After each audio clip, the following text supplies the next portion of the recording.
ఇందిరమ్మ చీరల పంపిణీ. ఇది అక్కడ యాదాద్రి భువనగిరి జిల్లా యాదగిరిగుట్ట మండలం రామాజీపేట గ్రామంలో. సరే ఇక మరి మీకు వస్తున్న ఆయిల్లో ఇందిరమ్మ చీరలు.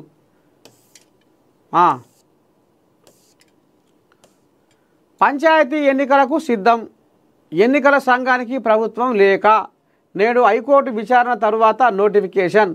సీఎం రేవంత్ రెడ్డి అధ్యక్షతన కేబినెట్ సమావేశం. పంచాయతీ ఎన్నికల రిజర్వేషన్ల ప్రక్రియను ప్రభుత్వం పూర్తి చేసింది.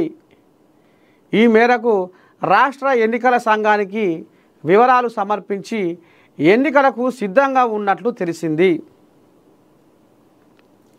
అన్ని జిల్లాల కలెక్టర్లు సమర్పించిన సర్పంచ్ వార్డు సభ్యుల గెజిట్లను ప్రభుత్వం ఎస్ఈసికి పంపింది.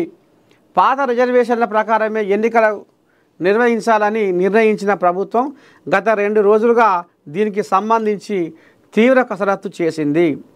బీసీ, ఎస్సీ, ఎస్టీలకు సంబంధించిన అన్ని రిజర్వేషన్లతో పాటు లాటరీ విధానంలో మహిళా రిజర్వేషన్లను కూడా పూర్తి చేసింది. పంచాయతీ ఎన్నికలకు సంబంధించిన పిటిషన్పై సోమవారం హైకోర్టు